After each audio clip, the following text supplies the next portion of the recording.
But if I lay down and I play dead and I stay dead, maybe you'll get sick of being the monster out of my head, under my bed. Think you're something out of my... You will hear a man phoning to inquire about hotel information. First, you have some time to look at questions 1 to 4.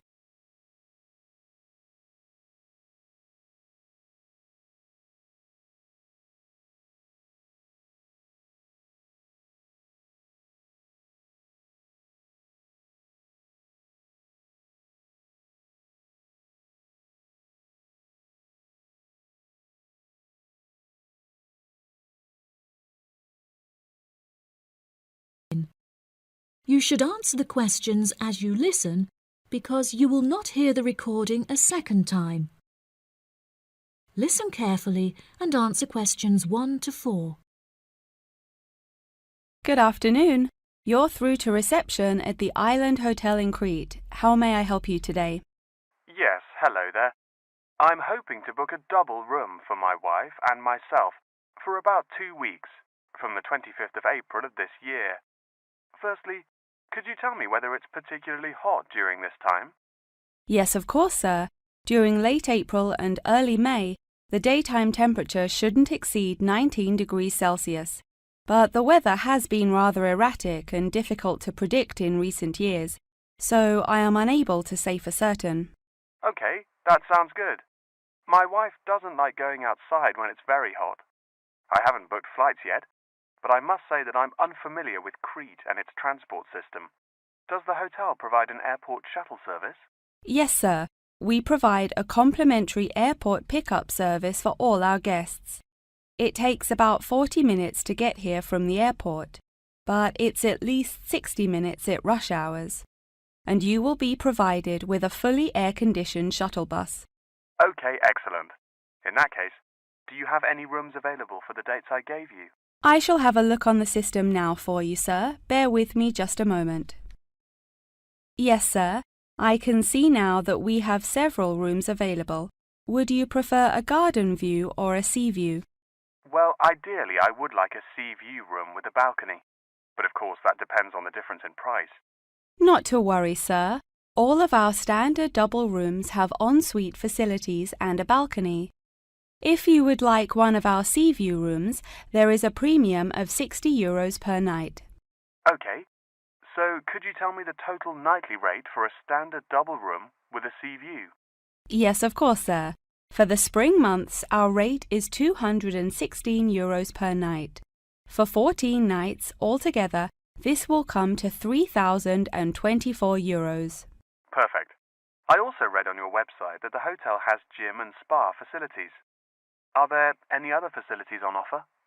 Yes, we have a large outdoor infinity pool overlooking the ocean, with luxury sunbeds and a poolside bar. We also have 3 full-size tennis courts, where we run a popular doubles tournament, with the winner receiving 2 all-inclusive spa day vouchers. Goodness, I shall have to brush up on my tennis skills. Before you hear the rest of the conversation, you have some time to look at questions 5 to 10.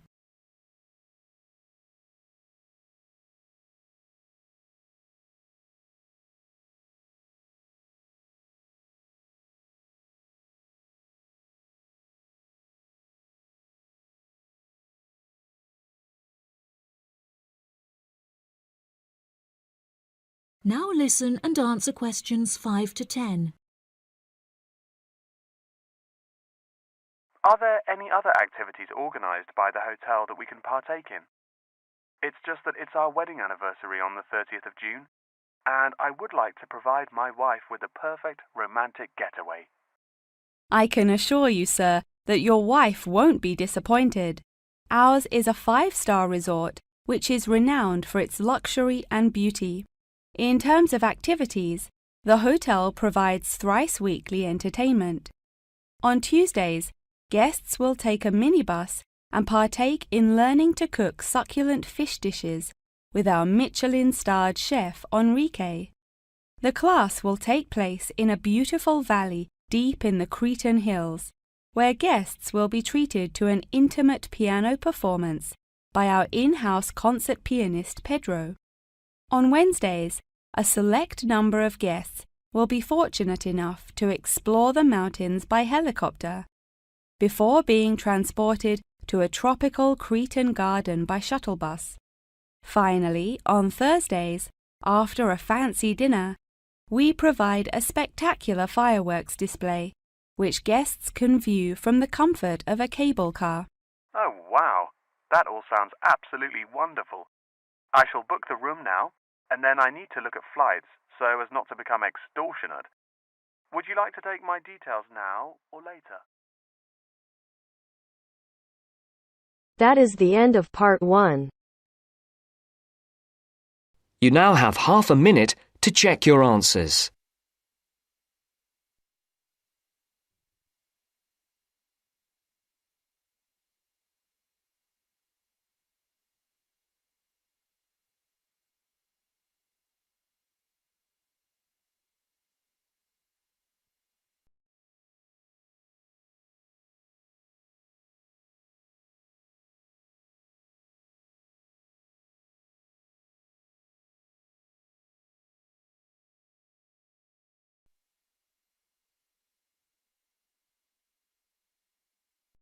Now turns to part 2. Part 2. You will hear a podcast on Canberra's theme park. Now you have some time to look at questions 11 to 16.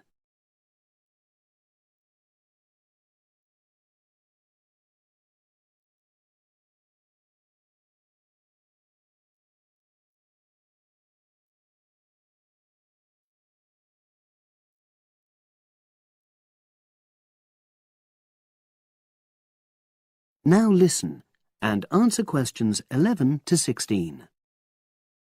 Welcome to Canberra's Park podcast. In the next few minutes, I'll tell you a little about the park and the amazing things we have to offer. We like to think that Canberra's offers more than other theme parks. Like them, we have a variety of exciting rides for people of all ages, but Canberra's also places strong emphasis on the educational experience for its visitors. Not boring facts, but lots of interactive exhibits. Although it's mainly an outdoor experience, we do have some indoor activities if the weather gets too dreadful. The park's got a lovely, well-established feel, set in 80 acres of beautiful countryside, about 3 miles south of the tourist resort of Dulchester. The park was set up in 1997 by the Canberra family, but then taken over by new owners in 2004, who have maintained the original vision of the Canberras. It has lots of old trees, hundreds of flower beds, and a gorgeous lake. Canberra's has over 45 different rides, exhibits, and arcades. All but one of these is free once you've paid your entrance fee. We charge a small fee for our newest ride to reduce the length of the queues. You don't pay anything for parking. A family ticket for a family of 4 works out at about £8 per person, which is amazing value.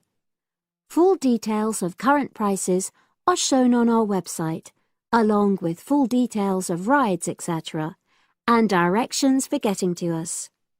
We also have a number of special offers. For example, if you live locally, why not join our Adventurers Club, which entitles you to 50% off ticket prices all year round, and a special lane for all rides and exhibits, which means you don't have to wait to get into any part of the park. See the Offers tab on the website. We've recently added a number of new exhibits to the park, and we're particularly proud of our Future Farm Zone, which houses over 20 different species of animals, from chipmunks to dairy cows. The emphasis is on getting near to the animals. All of them can be petted, and you can buy food for feeding the animals. Many of our younger visitors say that this is the high point of their visit.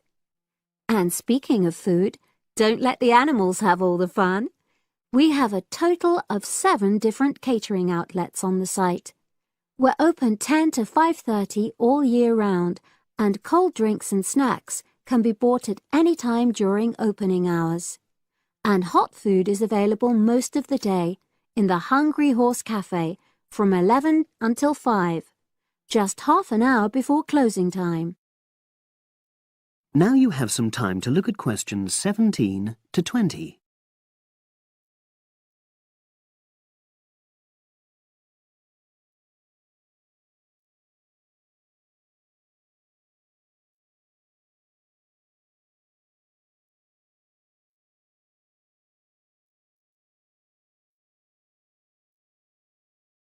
Now listen and answer questions 17 to 20. Now we want all our visitors to have an exciting time when they come to the park, but our first priority must be safety. Parents and guardians know their children's behavior and capabilities, but here at the park we have set certain conditions for each of the rides to ensure that all visitors get the maximum enjoyment out of the experience and feel secure at all times. There are 4 major rides at the park. Our newest ride is the River Adventure, which is designed to reproduce the experience of whitewater rafting. No amount of protective clothing would make any difference, so only go on this ride if you're prepared to get wet. Children under 8 can go on this ride, but all under 16s must have an adult with them. Not all of our rides are designed for thrills and spills. Our Jungle Gym roller coaster is a gentler version of the classic Loop-the-Loop, specially created for whole family enjoyment, from the smallest children to elderly grandparents, suitable for all levels of disability and health conditions. Carriages have comfortable seating for up to 8 people with safety belts for each passenger, which must be worn at all times. Sit back and enjoy the scenery. One of the best established and most popular of Canberra's rides is the massive swoop slide. Whiz down the polished vertical slide 9 meters in height and scream to your heart's content. There are no age or height restrictions. Be careful though, you must have on long trousers so you won't get any speed burns. And then there's the famous Zip Go-Kart Stadium with 16 karts, 8 for single drivers and 8 for kids preferring to ride along with mum, dad or carer. Take part in high-speed races in our specially designed Formula One style karts, but no bumping other karts, please. All riders must be above 1.2 meters because they have to be able to reach the pedals, even in the shared karts. Full details of all safety features are available on our website at www.camberspark.com. So come and make a day of it at Canberra's Theme Park.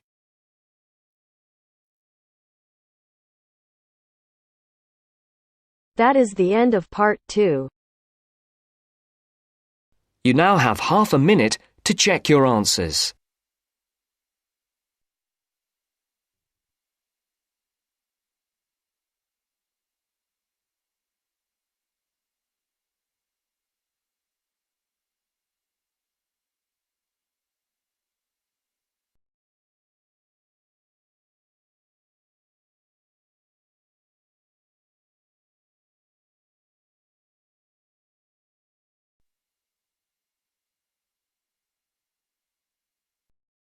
Now turns to part 3.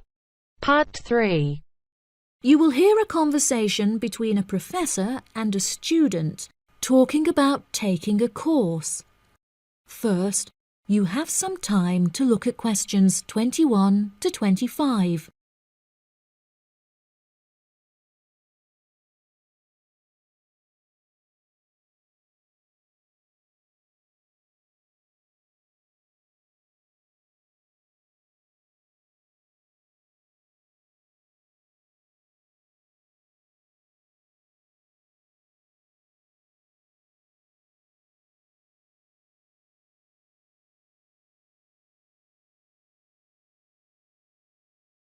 Now listen carefully and answer questions 21 to 25.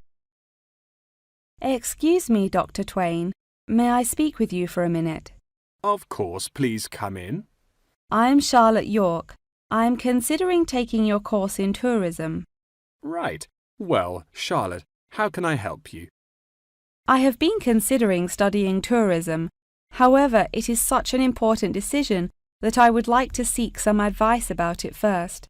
Would you mind answering some of my questions? Absolutely. Fire away.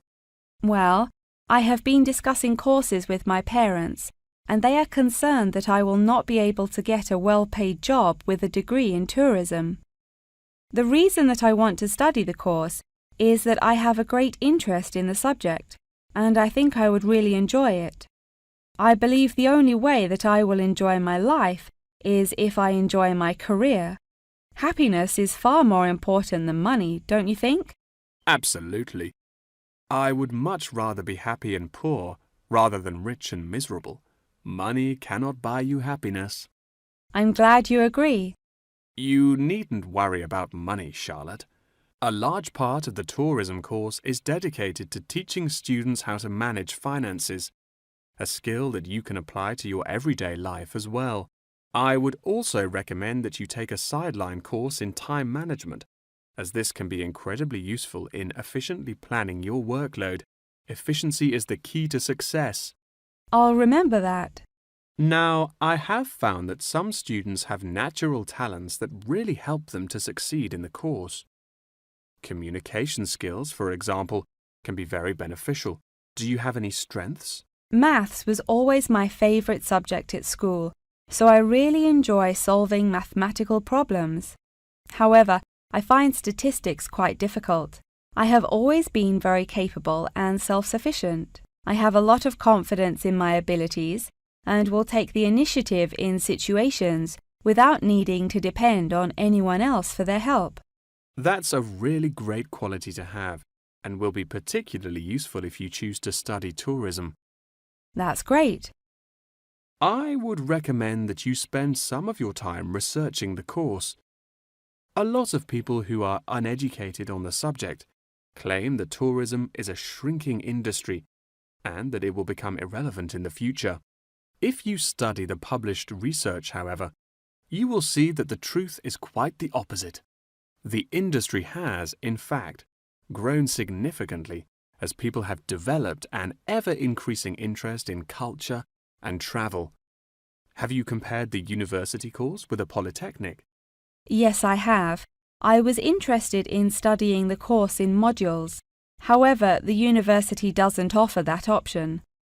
I don't have enough funds to be able to attend an expensive university, so I was relieved to see that the course is quite affordable. I also considered attending a summer school instead of university to save money, and so that I could work during the rest of the year. But I really wanted the university experience.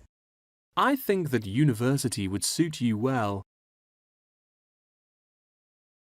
Before you hear the rest of the conversation, you have some time to look at questions 26 to 30.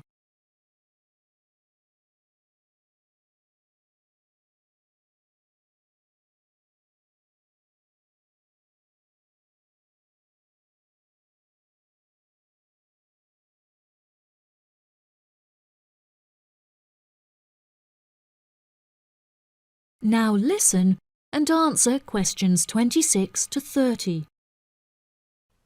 Now, what about the courses? Are you interested in any of the other subjects on offer? I have looked at a few. I was interested in travel and business as it sounds similar to tourism. That is really worth learning. However, be aware that it is difficult and will demand a lot of your time. Okay, that's good to know. You might find that Japanese is an interesting course and it will teach you valuable skills in speaking the language. Personally, it's not bad and could be of some help, but not that much. Okay, Japanese. Got that. What about medical care? Well, if you have time, the course will teach you a lot about curing diseases and illnesses or dealing with injuries outside. although it's not essential. So, okay, if it's useful, I'll take it. If you enjoy using technology and are worried about fulfilling the entry requirements, computing is very relaxed about the skills that applicants must possess. I'm terrible with computers, so I'm not sure that I would enjoy that course. How about public relations? Yes, I would recommend that course. It would be related to entering the tourism industry, as it will educate you on how to approach clients and develop associations with them. That's great. Thank you so much for your help. That is the end of part 3. You now have half a minute to check your answers.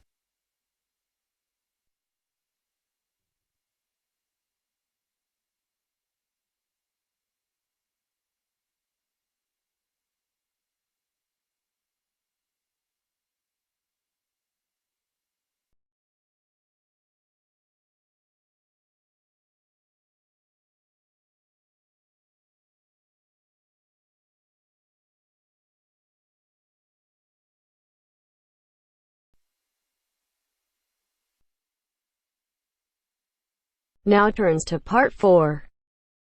Part 4. You will hear part of a lecture about a place called Cuba Pedy. Listen carefully and answer questions 31 to 36.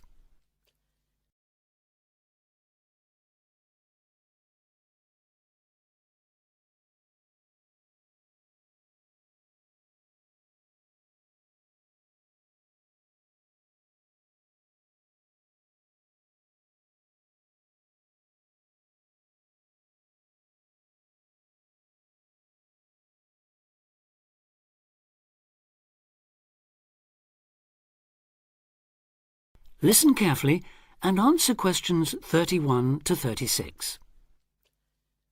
Good afternoon. Today, we're continuing this series of talks on the development of the Australian outback with a look at Cuba Pedy, the desert town of opal mines and underground living, which lies 860 kilometres north of Adelaide and 690 south of Alice Springs. The inaccessibility, harsh climate and almost total lack of water made it a highly unlikely place for human habitation. But that all started to change in 1915 with the discovery there of opals, the precious stones which seem to change colour according to their surroundings. Settlements were established following the First World War, when soldiers returning from the trenches of France brought with them the techniques of living below ground in dugouts. The depression of the 1920s and 30s led to many prospectors leaving, but the town boomed again in the late 1940s when shallow new opal fields were discovered, and immigrants from Europe arrived in large numbers after the Second World War. It must be remembered, though, just how hostile conditions were. Daytime summer temperatures reached well over 50 degrees centigrade, winter nights were bitterly cold, and dense dust storms regularly blanketed the town. To cope with this, more and more people began living in disused mines and purpose-built subterranean houses, where the temperature remains at a comfortable 25 degrees all year round, so that eventually around 70% of the town's inhabitants had made their homes beneath the surface. This led to the construction of hotels and even churches below ground, as well as an entire underground shopping centre, the only one in the world.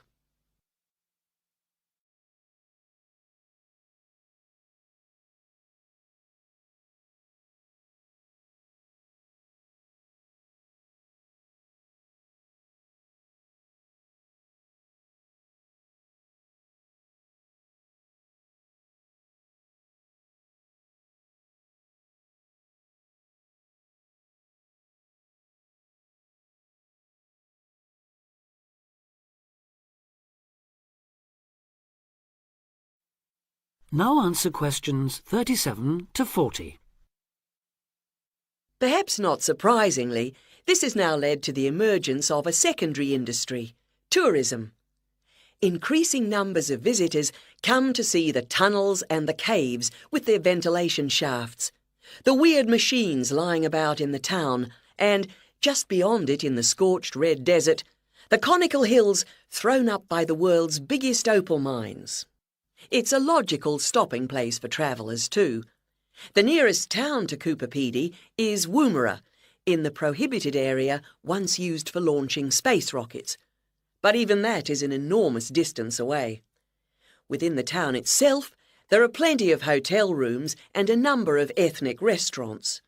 Remember that Coober Pedy is one of the most multicultural places in Australia, with an estimated 45 nationalities represented, and its very own Opal Museum. A short distance from town, there's a section of the enormous barrier that runs thousands of kilometres across the country, the Dingo Fence, which is meant to keep these predatory wild dogs out of the sheep farming areas.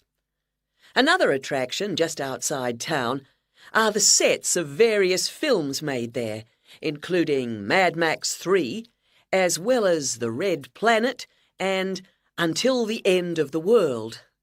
Names that reflect the harshness of the terrain and temperatures there. The name Coober Pedy, incidentally, comes from an Aboriginal expression meaning white man's hole in the ground. Next, I'd like to go on to talk about Broken Hill, another mining town, but one that...